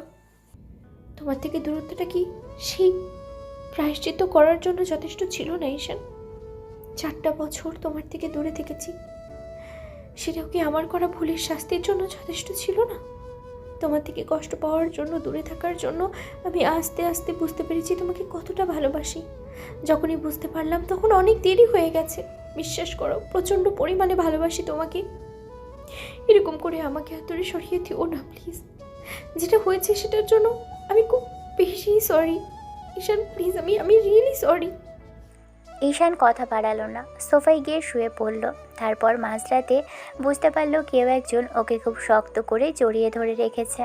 তারপর চোখ মেলে তাকালো জুমাইরা ওর বুকে মুখ গুজে দিয়ে সোফাতেই ওর উপর শুয়ে আছে। এই ছোট্ট জায়গায় দুজন একসাথে থাকতে কষ্ট হচ্ছে, সেজন্য ঈশান মেয়েটাকে কোলে ওঠালো। তারপর বেডে নিয়ে আসতে বুঝতে পারলো জুমাইরা ওর গলাটা জড়িয়ে ধরে রেখেছে। ঈশান নিজে ওর পাশে শুয়ে পড়ল। মেয়েটা ঘুমের মাঝেই ওকে আরেকটু শক্ত করে জড়িয়ে ধরতেই ঈশান ওর পাশে শুয়ে পড়ল। পরদিন সকালবেলা জুমাইরা যখন নিজেকে বেটে আর ঈশানের বুকে আবিষ্কার করলো তখন বেশ খানিকটা অবাক হলো আর বলতে লাগলো, এত ভালোবাসবে তাও রাগটা কমবে না? আমি তো খুব ভালো করেই জানি শোনো, তুমি আমাকে ঠিক কতটুকু ভালোবাসো। তোমার ওই রাগটা যে খুব বেশি দিনের জন্য নয় সেটাও আমার জানা। আজ বাদে কাল যে তুমি আমাকে মেনে নেবে, আবার ভালোবাসতে আরম্ভ করবে, সেটা আমার খুব ভালো করেই জানা আছে। ঈশানের যখন ঘুম ভাঙলো বুঝতে পারলো কেউ গুনগুন করে গান গাইছে। আয়নার দিকে তাকিয়ে থেকে দেখলো জুমাইরা খুব খুশি মেজাজে আছে। রাতে এত সিনক্রেট করলো, তারপরও মেয়েটার এত খুশি আসছে কোথা থেকে? কিছুক্ষণ যাবত চুপ করে থেকেও নিজেও গিয়ে ফ্রেশ হয়ে আসলো। তারপর কিছুক্ষণ ভাবতে লাগলো, যাই হোক জুমাইরাকে কোনো প্রকার সুযোগ দেওয়া যাবে না। কষ্ট কি জিনিস ওকে বোঝাতে হবে, না হলে যে ভুলটা ও করেছে সেই ভুলটা আজ বাদে কাল আবার করবে। দ্বিতীয়বার ভাববে না মেয়েটা। ঈশান ভাবতে ভাবতে ওয়াশরুমে থেকে বাইরে আসলো। দেখলো মেয়েটা বেডে বসে পা দোলাচ্ছে। ঈশান শুকনো ড্রেসগুলো পরে নিল। এরই মাঝখানে মেয়েটা বলতে লাগলো, রাতে আমাকে বেডে কে এনেছিল? কেন, তোমার বয়ফ্রেন্ড যে তোমাকে এত ভালোবাসে আর বিয়ের আগেই ভালোবাসতে চেয়েছিল খুব করে। ফালতু কথা না বললে হয় না তোমার, তাই না? তোমাকে আমি যেটা জিজ্ঞেস করেছি সেটার উত্তর দাও। আমি তোমার কথাতে উত্তর দিতে বাধ্য নেই। যেটা হয়েছে সেটার জন্য আমি আর কোনো কথা বলতে চাইছি না। তোমাকে বিয়ে করেছি, সেটাই তোমার জন্য অনেক হওয়া উচিত।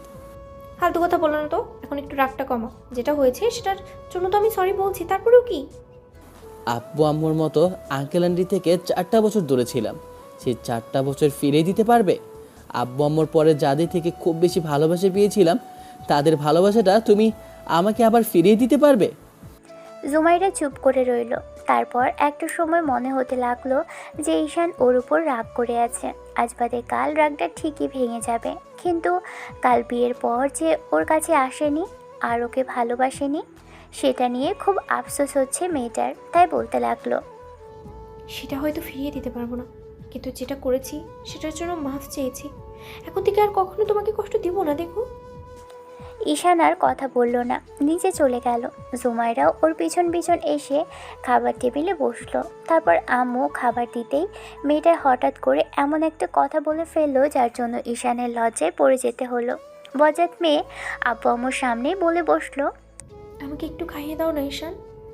মেয়েটার এমন দ্বারা কথাতে ঈশানের মনে হচ্ছিল এখান থেকে দৌড়ে পালাতে, কিন্তু পারছে না। আবার পরক্ষণে মনে হলো যে আঙ্কেল আন্টি ওর দিকে কেমন করে তাকিয়ে আছে। ঈশান কিছুক্ষণ চুপ করে থেকে তারপর একটা সময় নিজের হাতে জুমাইরাকে খাইয়ে দিতে লাগলো। তারপর মেয়েটাকে খাওয়ানো শেষ হলে নিজে না খেয়ে এক প্রকার দৌড়ে রুমে চলে আসলো। এরকম লজ্জাজনক পরিস্থিতিতে আগে কখনো আঙ্কেল আন্টির সামনে পড়তে হয়নি। জুমাইরার আম্মু ওকে একটু বকাঝকা করতেই মেয়েটা খাবার নিয়ে রুমে আসলো। ঈশান আদাশোয়া হয়ে বসে আছে। মেয়েটা খাবার নিয়ে এসে টি টেবিলের সামনে রেখে বলতে লাগলো, তখন না খেয়ে চলে আসলে কেন? আব্বু আম্মু কত বকাঝকা করেছে জানো? তুমি আসলে আমাকে খালি বকা খাওয়ার জন্য এরকম কাজ করছো, তাই না? তুমি একটা নির্লজ্জ বেহায়া, তার জন্য সবার সামনে এরকম একটা কথা বললে। না হলে বিয়ের প্রথম দিনই এমন একটা কথা বলতে না। তোমাকে আমি বারবার করে বারণ করে দিচ্ছি, এরপর থেকে এরকম আর কোনো নাটক করবে না আমার সামনে। তোমার এই নাটক আমার আর দেখতে ইচ্ছে করছে না। সেদিনের পর থেকে ঈশান বাসায় যাওয়ার কথা যতবারই বলল আঙ্কেল আন্টি ততবারই ওকে আটকে দিল। কারণ একা এত বড় বাড়িতে ছেলেটা থাকবে কি করে, আর জুমাইরা একা বাড়িতে থাকতে ভয় পায়। সেজন্য মেয়ে আর মেয়ে জামাইকে বাসাতেই রেখে দিল। জুমাইরার আব্বু ঈশানের আব্বুকে দেওয়া কথাটা রাখতে পেরেছে ভেবেই ভদ্রলোক অনেক বেশি খুশি। আর ঈশানও চায়নি আব্বুর কথাটা ভদ্রলোক রাখতে না পারুক। এমন কোনো কাজ করে এখান থেকে চলে যেতে যাতে হয়তো ভদ্রলোক কষ্ট পাবে। ঈশান সপ্তম দিনের মাথা থেকে অফিস যাওয়া শুরু করলো। আর অফিসে যেতেই শুরু করতেই সুমাইরা তখন নিজে থেকে ওর কাছে আসলো। তারপর যখন ঈশান চলে যেতে নিয়েছিল, মেয়েটা ততক্ষণ এগিয়ে এসে সামনে দাঁড়ালো। তারপর টাইটা বেঁধে দিতে আরম্ভ করলে ঈশান নিজে থেকে নিয়ে বলতে লাগলো, শোনো, এত আদিক্ষাতে দেখাতে হবে না। তুমি আমাকে ঠিক কতটুকু ভালোবাসো সেটা আমার খুব ভালো করেই জানা আছে। সুমাইরা চুপ করে রইল। তারপরও টাইটা জোর করে বেঁধে দিলে ঈশান বিরক্তি নিয়ে সেখান থেকে চলে গেল। মেয়েটা মুচকে মুচকে হাসতে লাগলো। অফিসে পৌঁছতেই মেয়েটা কল করলো। মেয়েটা যেন ওকে কল করার অপেক্ষায় বসেছিল। ঈশান অফিসে এসে সবার সাথে কথা বলল। এতদিন পরে অফিসে এমডি ছেলে এসেছে, সেটার জন্য সবাই বেশ খানিকটা খুশি হলো। কিন্তু জুমাইরা যখনই কল করেছিল তখন ঈশানের মাথায় রাগ উঠে গিয়েছিল। সেজন্য রাগের মাথায় ওকে বলে দিয়েছে, হ্যাঁ রে, তুই কি আমাকে শান্তিতে থাকতে দিবি না? তোর কি খেয়ে দিয়ে কোনো কাজ নেই? তুই আর কি চাইছিস বলতো আমার কাছে? আমি আবারও দেশের বাইরে চলে যাই, সেটা কি তোর জন্য খুব ভালো হবে? মেয়েটা কোনো কথা বলতে পারলো না, নিজে থেকে কলটা কেটে দিল। কিন্তু যতক্ষণে কল কেটে দিয়েছে ততক্ষণে মেয়েটা চোখ দিয়ে পানি পড়তে আরম্ভ করেছে। ঈশান কাজ শেষ করে তারপর যখন বাসায় ফিরবে তখনই মেয়েটার কথা মনে পড়ল। বুঝতে পারলো মেয়েটাকে তখন এরকম একটা কথা বলে অনেক বেশি কষ্ট দিয়ে ফেলেছে।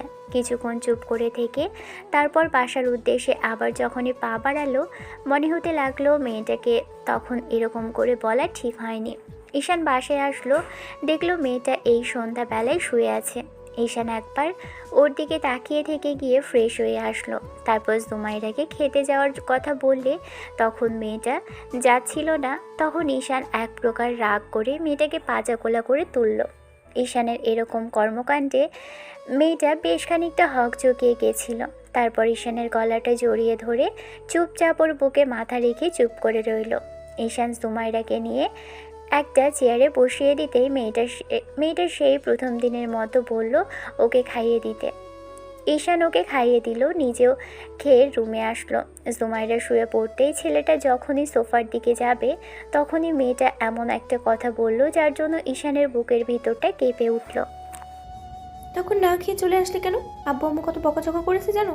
তুমি আসলে আমাকে খালি বকা খাওয়ানোর জন্য এরকম কাজ করছো, তাই না? আজকে এরকম পাগলামি করো না। তুমি বুঝতে পারছো না যে তুমি আমার থেকে একটু দূরে গেলে আমার সেটার জন্য ভয় লাগে। মনে হয় আমি তোমাকে হারিয়ে ফেলবো। ঈশান, দয়া করে এরকম কিছু আর করো না প্লিজ। আমার পাশে এসো, আমি কথা দিচ্ছি আমি তোমাকে জড়িয়ে ধরবো না। কিন্তু তুমি আমার থেকে দূরে গেলে আমি নিজে থেকে গিয়ে আবার তোমার কাছে শোবো, সেটার জন্য আবার তুমি রাগ করবে। কিন্তু তুমি আমার পাশে শো, সেটার জন্য আমি একটাবারের জন্য তোমার কাছে আসবো না। ঈশান জুমাইরার কথাটা ফেলতে পারল না। ছেলেটাকে একটু চুপ করে থেকে তারপর একটা সময় এসে মেয়েটার পাশে শুয়ে পড়ল। একটু বাদেই সুমাইরা হঠাৎ করে এসে ওর বুকের মধ্যে মাথা রাখলো। ঈশান কেন জানি আজ আর বারণ করতে পারল না। মেয়েটা কেন পাগলামি করছে আজ, অন্যদিন তো এত বেশি পাগলামি করেন না।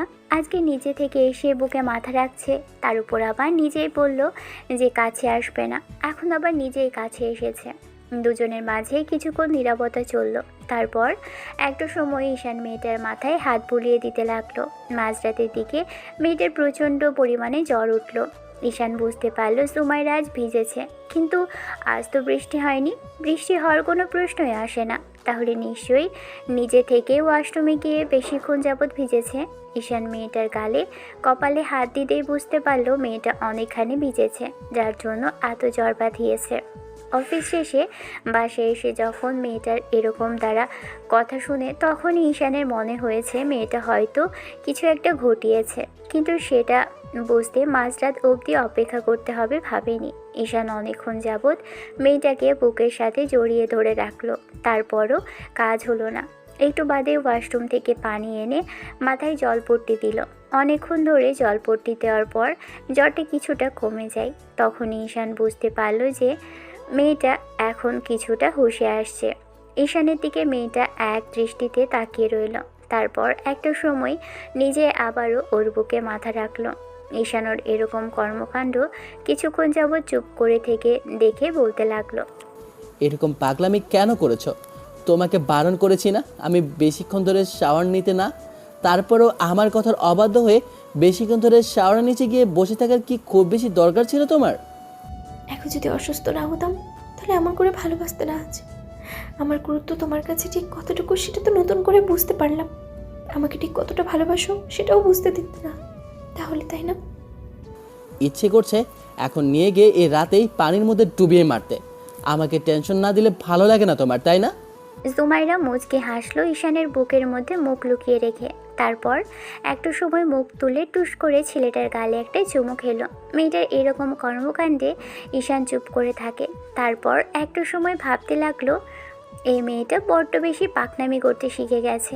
ঈশান মেয়েটার মুখের দিকে তাকিয়ে থেকে একটা সময় ওর মাথায় হাত বুলিয়ে দিতেই মেয়েটা ওর কানের কাছে মুখ নিয়ে গিয়ে বলতে লাগলো, অনেক তো রাগ অভিমান করলে, এবারের মতো অন্তত ভালোবেসে দেখো। আর কখনো কষ্ট পেতে দেবো না জান। যা করেছি তার জন্য খুব বেশি সরি। বললাম তো এরপর থেকে এরকম ভুল হবে না। তুমি যেটা বলবে সেটাই হবে।